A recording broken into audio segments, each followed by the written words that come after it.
Привет, друзья! Приветствую на своем канале, посвященную миру техники. И сегодня у нас на обзоре автобусы родом из СССР. Даже самый заядлый автомобилист хоть раз да все-таки ездил на автобусе. Но люди более взрослого поколения так или иначе вышли из советских ЛиАЗов, ЛАЗов и ПАЗов.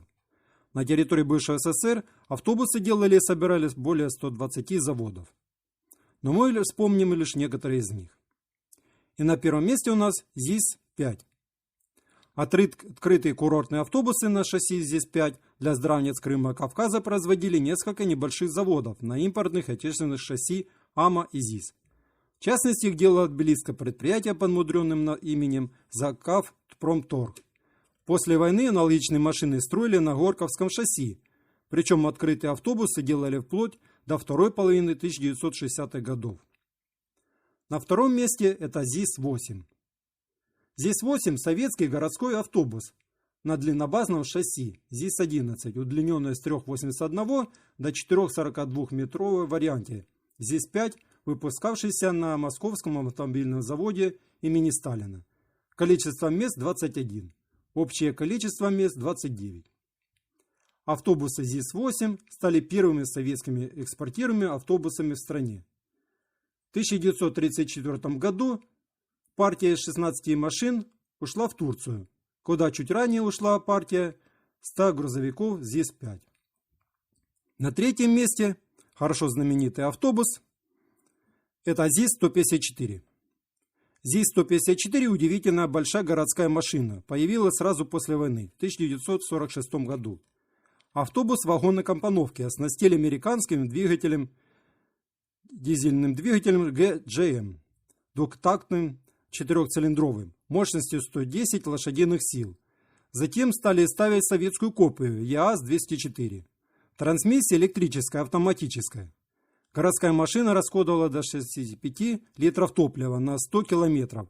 Была очень дымной и сложной в производстве. До 1950 года сделали только 1165 ЗИС-154. Его сменил более простой ЗИС-155 с бензиновым двигателем спереди. Четвертый автобус ГЗА-651, он же ПАЗ-561, он же КАВС, РАВ, КАХ и так далее. Знаменитые теперь машины для коротких загородных маршрутов или служебных нужд, начиная с 1950 года. В течение четверти века производили 1,5 десятка заводов во всех концах огромной страны.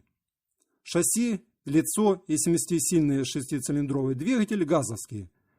Кузова довольно долго делали на деревянном каркасе, обшивая его стальным листом. Пятый автобус – это ПАЗ-652.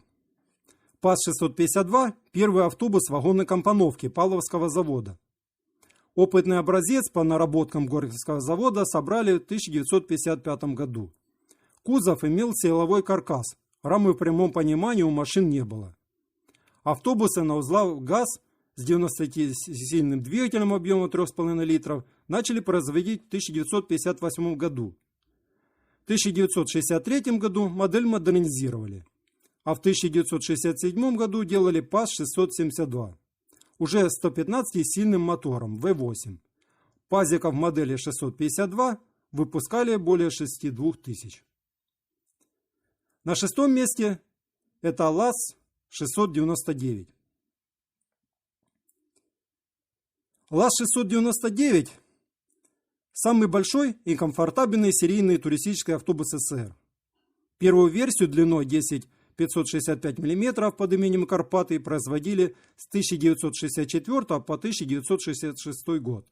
Мотор ЗИЛ-375В8 рабочим объемом 7 литров, развивал 180 лошадиных сил.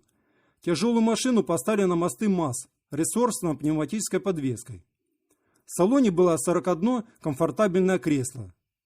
В различных вариантах туристические ЛАЗы производили до 2004 года. Седьмой автобус – это ПАЗ-3201. Полноприводный ПАЗ-3201 – довольно редкое явление в мире автобусов. Машина, прототип которой сделали в 1966 году, основана на узлах ГАЗ-66.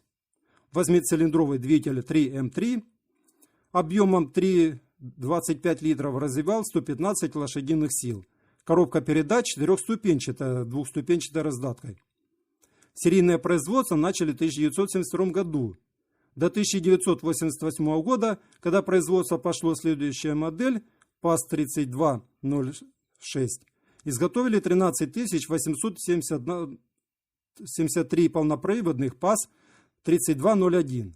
В СССР полноприводные пазики, используемые в основном в качестве ведомых, были большим дефицитом.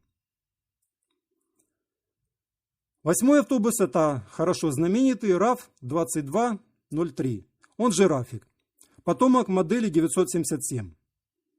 Для производства машины с необычным для конца 60-х годов оригинальным кузовом построили новый завод в Елгаве.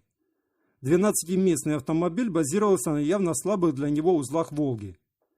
Двигатель развивал 95 лошадиных сил. Коробка передач четырехступенчатая. Тормоза, барабаны с двумя гидровакуумными усилителями. С 1982 года модернизированный РАФ-223802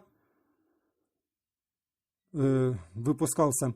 И окончательное производство рафиков прекратили в 1997 году. Девятый автобус – это ЛиАЗ-677 и 677М. Самые массовые большие городские автобусы СССР. Разработка нами была прогрессивной. Подвески на пневмобаллонах, двухступенчатая автоматическая коробка передач с блокировкой гидротрансформатора. Впервые водитель городской машины получил возможность не орудовать целый день рычагом коробки. Но двигатель на ЛиАЗ стоял все тот же. Прожорливый бензиновый ЗИЛовский V8 мощностью 180 лошадиных сил. Сидений было всего 25. Заявленная вместимость автобуса 8. А потом и 110 человек. Для кого час пик считал? Водители-остряки называли вечно переполненные ЛиАЗы скотовозками.